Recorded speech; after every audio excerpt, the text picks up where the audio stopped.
시편 42편의 저자가 3절에서 이런 말을 했습니다. 사람들이 종일 내게 하는 말이 내 하나님이 어디 있느뇨 하니 내 눈물이 주야로 내 음식이 되었도다. 여러분, 이것은 단순히 시편 기자의 고백만으로 우리에게 다가오지 않을 때가 있습니다. 우리도 종종 사람들이 우리에게 당신이 믿는 하나님이 어디 있냐고 따지듯 물을 때가 있기 때문입니다.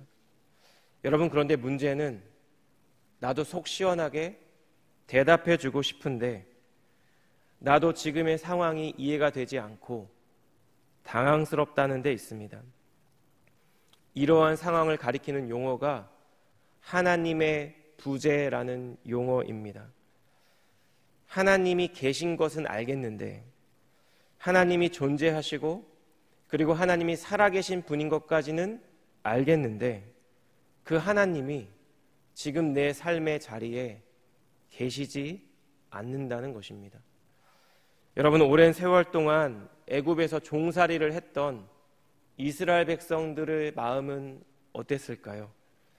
여러분, 그들은 아마도 구전으로만 내려오던 자신의 조상 아브라함을 향한 하나님의 약속의 말씀을 붙들고 여러분, 오랜 세월 동안 기도했을 것입니다. 그런데 그럼에도 불구하고 여전히 핍박과 고통과 하나님의 부재를 경험하며 그들은 살았을 것 같습니다. 저희 공동체가 함께 어제부터 묵상하고 있는 이 에스겔서의 배경도 마찬가지입니다. 에스겔 자신도 BC 597년에 바벨론이 두 번째로 유다를 침공했을 때 여호야긴 왕과 함께 바벨론에 끌려갔던 사독계열 제사장의 후손입니다. 여러분, 이 에스겔서의 1차 수신자들도 하나님의 나라라고 자부했던 남유다가 이방인 민족에게 침략을 당하고 아무 힘도 없이 무기력하게 바벨론으로 끌려온 포로민들이었습니다. 여러분, 많은 동족들이 살육을 당하고 일부 사람들이 고향 땅을 떠나서 두려움과 탄식 가운데 이방인으로, 포로민으로, 강제 노동자로 살아가는 것이 그들의 삶의 자리였습니다. 여러분, 바로 이러한 상황 가운데 에스겔이 이렇게 포로로 잡혀온 지 5년째 되는 해에 그의 나이 30세가 됐을 때 마침내 그가 그발 강가에서 하나님의 환상을 보게 됩니다. 여러분, 절망과 낙심 가운데 어쩌면 하루하루를 죽지 못해서 견디어내듯 신음하며 살고 있었을 유다 포로민들에게 이 에스겔의 환상의 말씀이 전하고 있는 하나님의 말씀은 여러분, 소망과 위로가 되었을 것입니다. 왜일까요? 지금 당장은 자신의 나라와 민족이 당하고 있는 이 일들이 결코 이해가 되지 않고 받아들이기로 어렵지만 그럼에도 불구하고 하나님이 그들을 향해 뜻과 계획이 있다는 사실을 이 에스겔의 환상이 그들에게 말해주고 있기 때문입니다. 오늘 본문의 말씀을 포함해서 앞으로도 이제 에스겔서에 여러 환상들이 나올 텐데요. 이 환상의 말씀들이 사실 해석하기가 어렵지만 제가 이 오늘 환상에 나오는 그림이 어떤 그림일까 궁금해서 이제 구글링을 해봤는데요. 온갖 이단 단체가 올린 그림들이 너무 많아갖고 제가 분별하기가 어려워서 오늘 가져오지 않았습니다. 그럼에도 불구하고 오늘 함께 본문의 말씀을 묵상하시는 가운데 본문 속에 담겨져 있는 당시 이스라엘 백성을 향한 바벨론 포로민들을 향한 하나님의 뜻과 그리고 하나님의 마음이 무엇인지를 함께 살펴보는 가운데 오늘날 우리가 때때로 겪게 되는 절망과 낙심 가운데 고통과 고난의 순간에 성도인 우리가 기억해야 하는 것이 무엇인지를 함께 묵상하는 이 아침 되시기를 주님의 이름으로 축복합니다. 우리는 우리가 이해할 수 없는 상황 가운데 첫째로 어디에나 계시는 하나님의 임재를 기억해야 한다는 것입니다. 성경에 나오는 우리가 상징이나 비유를 대할 때 우리가 기억해야 하는 원칙이 하나 있는데요. 그것은 상징이나 비유를 해석하는 과정 가운데 그 상징과 비유에 담겨져 있는 전체적인 의미와 교훈에 주목해야 한다는 것입니다. 예를 들어 요한복음에는 많은 이적과 표적이 기록되어 있습니다. 요한복음을 대하는 우리가 주목해야 하는 것은 이 이적과 저 기적이 어떻게 다른지 디테일한 상황과 의미가 아니라 결국 이 기적을 통해 표적을 통해 복음서의 저자인 요한이 우리에게 전달하고자 하는 의미와 교훈이 무엇인가라는 것입니다. 여러분, 오늘 바로 앞단락에서 에스겔은 네 생물에 대한 설명을 했습니다. 그리고 나서 오늘 15절 이하의 말씀은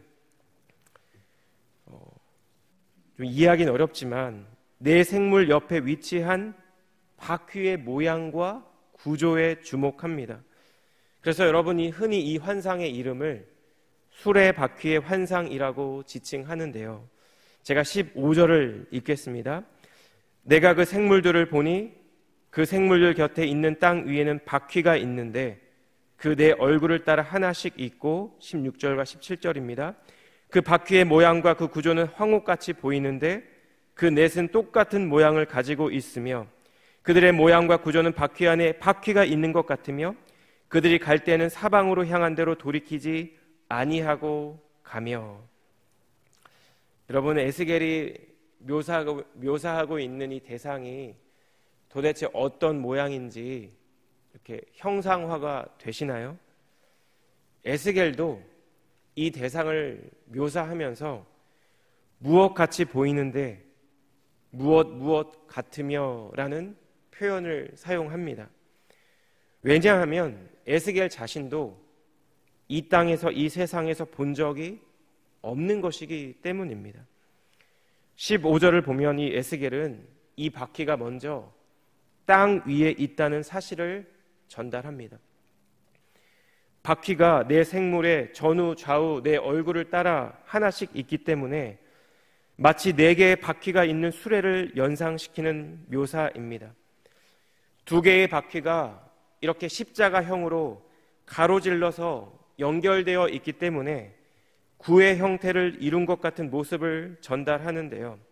그래서 16절을 보시면 바퀴 안에 바퀴가 있는 것 같으며 라고 말하고 17절을 보면 그들이 사방으로 갈 때에 향한 대로 돌이키지 아니한다라고 말합니다. 쉽게 얘기해서 여러분, 우리가 자동차를 운전할 때 우회전을 하려면 어떻게 해야 할까요? 오른쪽을 바라보고 가만히 서 있으면 안 되죠. 핸들을 오른쪽으로 꺾어야 합니다.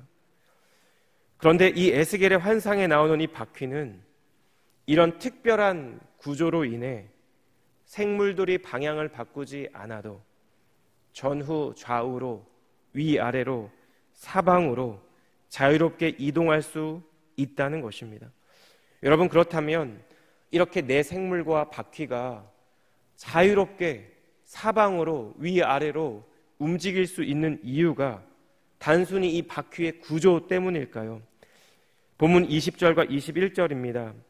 영이 어떤 쪽으로 가면 생물들도 영이 가려 하는 곳으로 가고 바퀴들도 그 곁에서 들리니 이는 그 생물의 영이 그 바퀴들 가운데 있음이니라. 그들이 가면 이들도 가고 그들이 서면 이들도 서고 그들이 땅에서 들릴 때에는 이들도 그 곁에서 들리니 이는 생물의 영이 그 바퀴들 가운데에 있음이더라.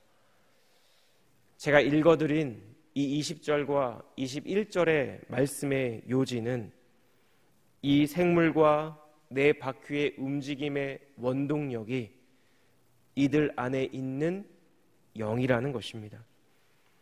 21절을 보면 이 영을 가리켜 생물의 영이라고 지칭합니다. 종교개혁자 칼빈은 이 본문의 말씀을 주의하면서 바퀴가 생물의 영으로 인도함을 받는다는 것은 결국 철저하고 완전한 하나님의 다스림을 의미한다라고 주의한 바 있습니다. 여러분, 에스겔이 본 환상 가운데 내 생물과 내 바퀴가 사방팔방 어디로든지 갈 수 있는 능력이 있는 이유는 이들이 어떤 능력이 있어서가 아니라 이들 안에 있는 하나님의 영 때문이라는 것입니다.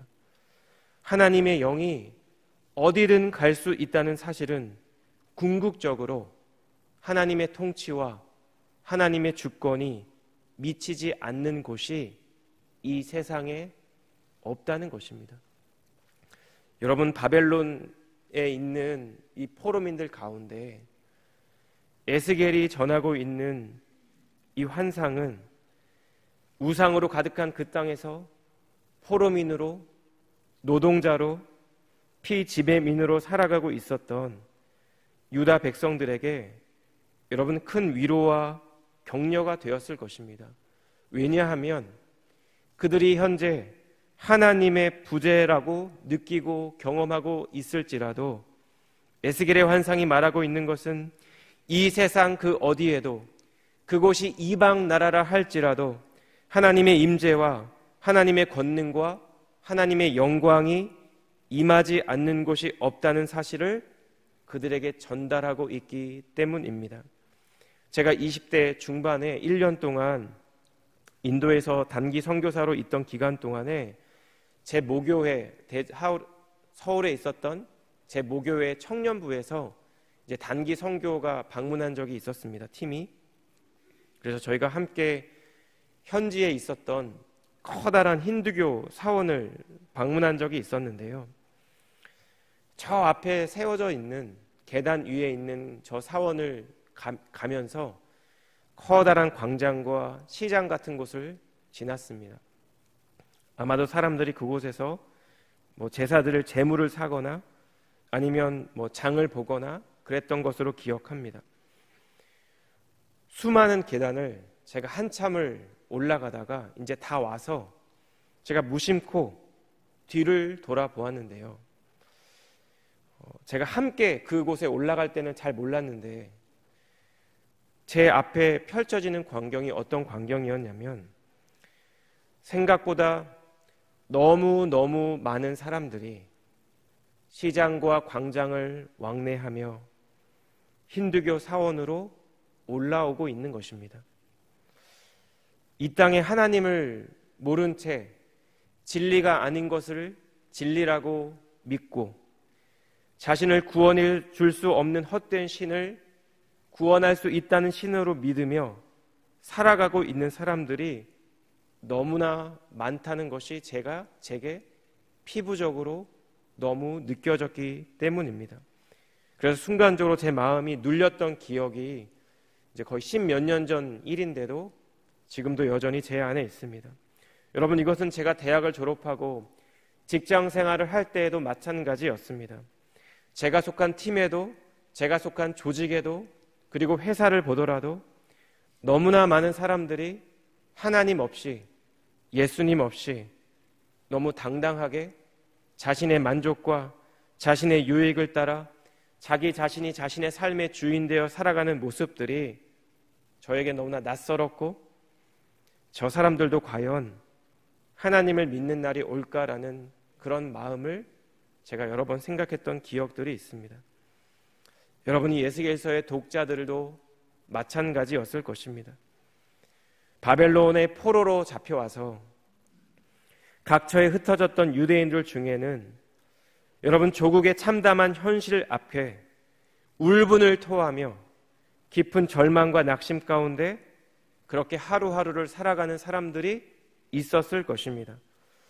이 나라와 민족은 하나님으로부터 버림을 받았다라고 결론을 내리고 어느새 바벨론 이방 문화에 동화되어 여호와 신앙을 외면한 채 이방인의 풍습을 따라 살아가는 사람들도 있었을 것입니다.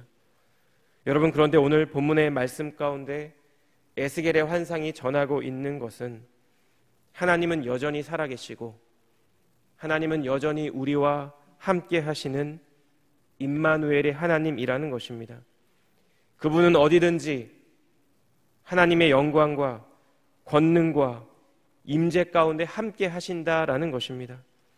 여러분, 당시 남유다가 어떠한 위기 가운데 있을지라도, 남유다 포로민들이 얼마나 비참한 삶을 살고 있을지라도 하나님은 여전히 그들과 함께 하시며 그들은 하나님의 백성이고 하나님은 그들의 하나님 되신다라는 것입니다.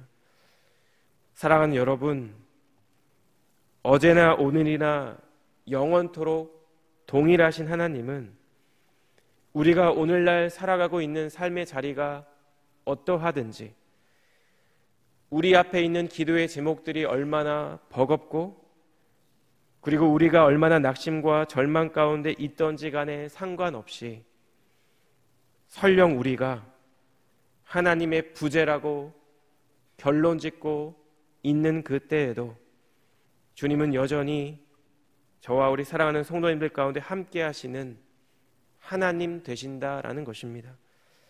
얼마 전 저희 공동체는 한 젊은 형제의 소천 소식을 전해 듣게 되었습니다. 제가 중보기도부에서 함께 기도했던 형제분이었기 때문에 제가 그 소식을 듣고 저도 마음이 아팠습니다. 제가 장례식을 참석을 못했는데요, 그 참석했던 분들을 통해 이 형제가 암으로 투병하는 가운데에서도 다른 병실의 환자들에게, 그들의 가족들에게 지속적으로 복음을 전했다라는 내용을, 소식을 전해 듣게 되었습니다. 여러분, 자신의 몸이 너무 아프고 이미 수차례 항암 치료를 받았기 때문에 너무 버겁고 힘들었을 텐데 그 형제에게는 신앙이 없는 다른 환자들이 눈에 밟혔던 것입니다. 그리고 그 아픈 몸을 이끌고 병실을 돌아다니며 복음을 전했다라는 말씀을 전해 듣고 저도 제 삶을 돌아보게 되었습니다. 사랑하는 여러분, 때때로 우리의 기도의 제목이 버거울 때, 내가 낙심과 절망 가운데 있을 때 우리는 우리의 시야가 극단적으로 좁아지는 것을 경험합니다.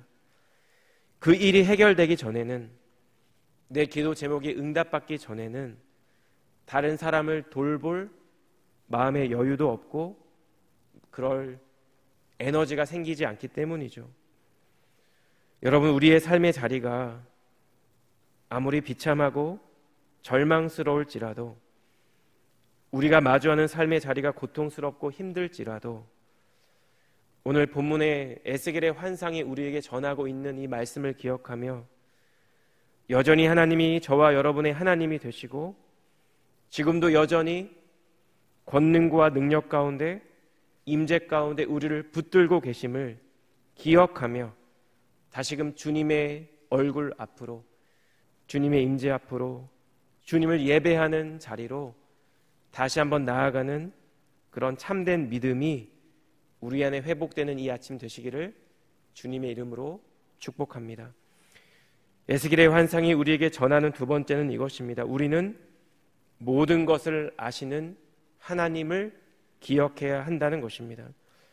오늘 본문 18절을 보시면 흥미로운 말씀이 있는데요, 그 둘레는 높고 무서우며 그 내 둘레로 돌아가면서 눈이 가득하며 라는 말씀이 있습니다. 이 둘레는 바퀴의 둘레를 말하는 것입니다.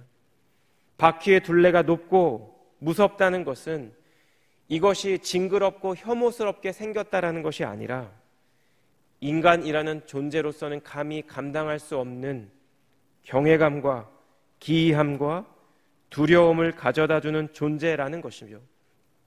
그런데 우리가 주목해야 하는 것은 이 네 바퀴의 네 둘레로 돌아가며 눈이 가득하다라는 표현입니다. 성경학자들은 이것이 이 세상의 모든 것을 알고 계시는 하나님의 전지적 속성을 상징하는 표현이라고 해석합니다. 역대하 16장 9절에 역대기 저자는 이렇게 말하죠. 여호와의 눈은 온 땅을 두루 감찰하사 전심으로 자기에게 향하는 자들을 위하여 능력을 베푸시나니. 여러분, 온 땅을 두루 감찰하는 것이 여호와의 눈이라는 것입니다. 여러분, 여기서 감찰한다는 이 단어는 원어적으로 이리저리 돌아다닌다라는 의미를 갖고 있는 단어입니다. 하나님의 눈이, 여호와의 눈이 온 땅을 이리저리 돌아다니신다는 것이죠. 사랑하는 여러분, 그렇다면 하나님께서는 왜 에스겔에게, 남유다 포로민들에게 이러한 환상을 보여주신 것일까요? 주님이 에스겔을 포함한 남유다 포로민들의 마음을, 그들의 절망과 그들의 낙심을, 그들의 고통을 주님이 알고 계신다라는 것입니다. 고향 땅을 떠나 머나먼 이방 땅의 포로로 끌려온 처지에 그 자들은 가족들의 생사 여부는 알 수 없었고 자신의 조국은 멸망 직전이었습니다. 한치 앞을 볼 수 없는 것이 이들의 삶의 자리였습니다. 소망도 없고 희망도 없고 절망과 낙심 가운데 그저 죽지 못해 살고 있었던 그들을 향해 주님이 하시는 말씀이 내가 너희를 알고 있다라는 말씀이라는 것입니다. 내가 너의 눈물을 보았고 내가 너의 낙심을 느꼈고 내가 너의 고통을 알고 있다. 나를 향해 부르짖는 자의 소리를 듣고 있고 지금도 여전히 나라와 민족을 위해 기도하는 자의 소리를 내가 듣고 있다라고 주님이 말씀하고 계신다라는 것입니다. 시편 139편에 다윗은 이렇게 고백합니다. 1절과 2절인데요. 여호와여, 주께서 나를 보셨으므로 나를 아시나이다. 주께서 내가 앉고 일어섬을 아시고 멀리서도 나의 생각을 밝히 아시오며. 제가 한국에서 대전에서 사역할 때 어떤 청년의 간증을 들은 적이 있습니다. 이 청년이 카이스트 학생이었는데요. 굉장히 공부를 잘했던 학생이었습니다. 지금 뉴저지에 사는 걸로 기억합니다. 유학을 와서. 그런데 어린 시절에 자신의 기억은 늘 생업으로 바빠서 이제 집을 떠나 계신 엄마를 동생과 함께 기다리는 시간이었다라고 합니다. 꽤 어린 시절부터 이런 삶이었기 때문에 정말 엄마를 그리워하는 마음으로, 엄마가 언제 올까 하는 마음으로 엄마를 기다렸던 그 시간들의 그 추웠던 마음들과 외로웠던 마음들이 그가 청년으로 자라난 이후에도 종종 생각이 났다고 합니다. 그래서 그 시절만 생각하면 마음이 시리고 울적해지고 그랬던 경험들이 있었는데요. 아직 신앙이 없던 때에 어떤 친구의 인도를 받아 예배를 드리는데 그 예배의 시간 가운데 그에게 주시는 주님의 마음이 이것이었습니다. 실명을 거론하면 안 되니까 누구누구야, 그때 너무 외로웠지? 그때 너의 엄마를 기다리면서 많이 힘들고 너무 외롭고 힘들었지? 순간적으로 자신에게 묻는 그 누군가의 마음으로 인해 이분이 하나님이구나, 이분이 예수님이구나 라는 생각이 들었고, 그리고 이것이 이 순간이 자신이 예수님을 인격적으로 만났던 순간이라고 고백하는 간증을 들었던 기억이 납니다. 여러분, 오늘 본문의 말씀을 통해 주님은 우리에게 동일한 말씀을 하고 있습니다. 그 누구도 알지 못하는 나의 공고한 마음을, 그 누구에게도 내비치지 않았던 내 마음의 탄식을, 내 심령을 괴롭게 하는 나의 죄와 나의 연약함과 나의 고민을 주님은 알고 있다고 저와 여러분에게 말씀하고 계시다라는 것입니다. 저와 여러분을 알고 계신 하나님은 그렇게 우리를 이해해 주시고 우리를 받아주시고 우리와 함께 하시며 우리를 인도하시는 선하신 하나님임을 다시 한번 고백합니다. 우리를 알고 계신 그 주님을 우리가 다시 한번 믿음의 눈으로 바라보며 오늘 하루도 이 예배의 시간 가운데, 말씀과 기도의 시간 가운데 그 주님께 우리의 마음을 토로하고 기도의 제목들을 올려드리며 다시 한번 주님 앞에 나아가는 저희가 되시기를 주님의 이름으로 축복합니다. 마지막 세 번째로 에스겔의 환상을 통해 우리는 전능하신 하나님이 나에게 하시는 말씀을 들어야 한다는 것을 깨닫게 됩니다. 본문 22절 이하의 말씀을 보시면 그 앞서 내 생물과 수레바퀴의 환상에 대한 말씀에 이어 결국 이 모든 것들의 주체가 무엇인지를 우리에게 전달합니다. 22절과 23절인데요. 그 생물의 머리 위에는 수정 같은 궁창의 형상이 있어 보기에 두려운데 그들의 머리 위에 펼쳐져 있고 그 궁창 밑에 생물들의 날개가 서로 향하여 펴 있는데 이 생물은 두 날개로 몸을 가렸고 저 생물도 두 날개로 몸을 가렸더라. 에스겔은 자신이 보고 있는 이 대상이 어떤 모양인지 정확히 설명하기가 어렵지만 분명한 것은 말로 형용할 수 없는 두려움을 느끼고 있다는 것입니다. 그런데 여러분, 이러한 감정은 에스겔만의 감정이 아닙니다. 23절을 보면 궁창 밑에 있는 생물들이 두 날개는 펼쳐져 있고 두 날개는 자신의 몸을 가리고 있기 때문입니다. 왜냐하면 이 기이한 내 생물조차 무언가 거룩한 존재 앞에 서 있다는 것을 의미하죠. 이러한 환상을 보는 가운데 에스겔이 음성을 듣게 됩니다. 어떤 소리를 듣게 되는데요. 24절에 생물들이 갈 때에 내가 그 날개 소리를 들으니 많은 물소리와도 같으며 전능자의 음성과도 같으며 떠드는 소리 곧 군대의 소리와도 같더니 그 생물이 설 때 그 날개를 내렸더라. 에스겔의 귀에 들렸던 이 소리는 그가 이 세상에서 들어본 적이 없는 소리였습니다. 이 소리도 어떤 소리인지 표현할 수가 없기 때문에 많은 물소리와도 같으며 전능자의 음성과도 같고 떠드는 소리, 군대의 소리와도 같다라고 설명하고 있는 것입니다. 여러분, 우리는 이 소리가 어떤 소리인지 알 수 없죠. 그런데 본문의 말씀은 에스겔의 귀에 들려지는 이 이해할 수 없고 이 세상에서는 들어본 적이 없는 이 소리의 주체가 무엇인지를 우리에게 전달합니다. 25절에 보면 그 머리 위에 있는 궁창 위에서부터 음성이 나더라. 그 생물이 설 때 그 날개를 내렸더라. 26절입니다.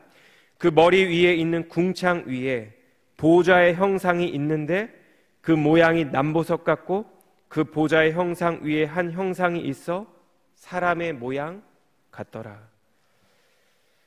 자, 여러분, 이제 거의 다 왔습니다. 에스겔이 환상 가운데 들었던 이해할 수 없는 신비한 소리가 있었죠. 많은 물소리와도 같고 전능자의 음성과도 같고 많은 군대, 수많은 사람들이 떠드는 소리와도 같은 그 소리의 출처가 궁창 위에 있는 보좌의 형상 위에 사람의 모양과 같은 존재라는 것입니다. 여러분, 이것이 누구일까요? 우리 본문 마지막 두 절이 27절과 28절인데요. 우리 27절과 28절은 우리 함께 읽겠습니다. 시작.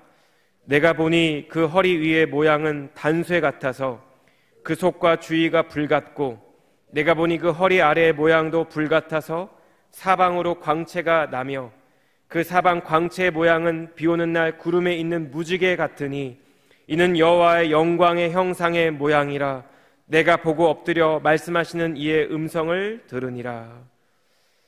여러분, 이 에스겔이 주목하여 서술하고 있는 묘사하고 있는 대상은 누구일까요? 사람의 모양을 하고 있는 이 존재는 누구일까요? 일반적인 사람으로 보기는 어렵죠. 왜냐하면 마치 타오르는 불과 같이 이 몸으로부터 사방으로 광채가 나고 있기 때문입니다. 에스겔은 이 광채가 무지개와 같다고 묘사하죠. 다니엘 10장 5절과 6절에 이런 말씀이 있습니다. 그때 내가 눈을 들어 바라본즉 한 사람이 세마포 옷을 입었고 허리에는 우바수 순금띠를 띠었더라. 또 그의 몸은 황옥 같고 그의 얼굴은 번갯빛 같고 그의 눈은 횃불 같고 그의 팔과 발은 빛난 녹과 같고 그의 말소리는 무리의 소리와 같더라. 여러분, 학자들은 에스겔이 환상 가운데 보았던 이 존재가 성육신 하시기 전에 그리스도라고 해석합니다. 요한복음 1장 16절과 17절을 보면 반모섬에서 요한이 환상 가운데 보았던 그 존재의 얼굴이 마치 해가 비치는 것 같아서 그 자신이 마치 죽은 것과 같이 엎드려졌다라고 고백한 바 있습니다. 여러분, 다니엘과 요한이 오늘 본문의 에스겔이 모두 목격하고 있는 그 존재는 바로 하나님이고 하나님의 거룩한 임재와 하나님의 거룩한 영광이라는 것입니다. 그래서 에스겔은 오늘 본문 28절에서 자신이 목격한 그 대상을 가리켜 여호와의 영광의 형상의 모양이라고 고백합니다. 여러분, 바로 이것이 에스겔이 이 지금 기술하고 있는 이 환상의 핵심이자 결론입니다. 에스겔은 이방인의 땅 그발 강가에서 마침내 여호와의 임재와 여호와의 영광을 경험한 것입니다. 여러분, 그런데 하나님의 말씀은 여기서 끝나지 않았습니다. 28절 하반부를 보시면 어떤 말씀이 있냐면요, 이는 여호와의 영광의 형상의 모양이라 내가 보고 엎드려 말씀하시는 이의 음성을 들으니라. 그리고 이어지는 에스겔 2장을 보면 이 말씀하시는 이의 음성이 에스겔을 향한 하나님의 부르심과 소명이라는 것을 우리는 알 수 있습니다.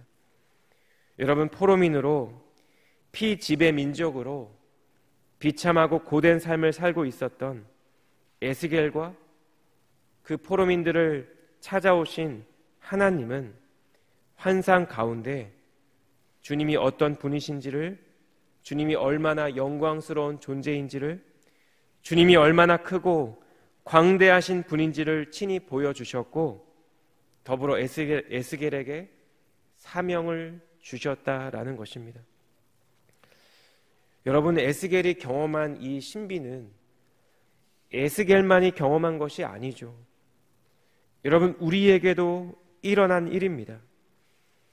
죄로 인해 스스로의 힘으로는 죄가 죄인지를 알 수 없고 죄로부터 자유해질 능력도 없어서 절망과 낙심 가운데 멸망의 길을 향해 걸어가고 있는 인간을 위해 하나님께서 친히 육신의 몸을 입고 이 땅에 오신 것이 그리스도이기 때문입니다.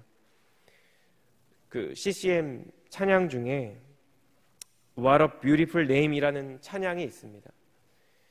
이 찬양의 2절 가사가 이런데요. You didn't want heaven without us. So Jesus, you brought heaven down. 이건 뭐 성경에는 없는 말이죠. 그런데 저는 이 가사가 개인적으로 너무나 많이 다가왔습니다. 하나님께서 하나님의 본체이자 하나님의 영광이자 하나님 그 자체가 되시는 하나님의 아들 독생자 예수 그리스도를 이 땅에 보내주셨다라는 것입니다. 사도 요한은 자신의 복음서를 시작하며 14절에서 이렇게 증언합니다.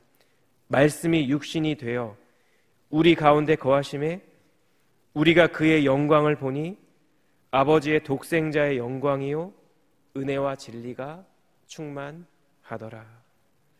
사랑하는 여러분, 감당할 수 없는 낙심과 절망 가운데 하나님의 부재라고 생각하며 그렇게 결론 짓고 살았던 남유다 포로민들에게 하나님은 에스겔의 환상을 통해 하나님이 그들과 함께 하시며 하나님이 그들의 마음을 알고 계시고 그리고 그들에게 말씀하시는 하나님임을 우리에게 말씀하고 있습니다.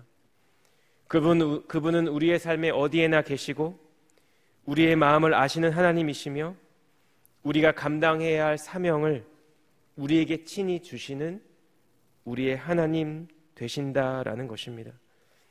여러분, 우리의 삶의 어떤 순간에도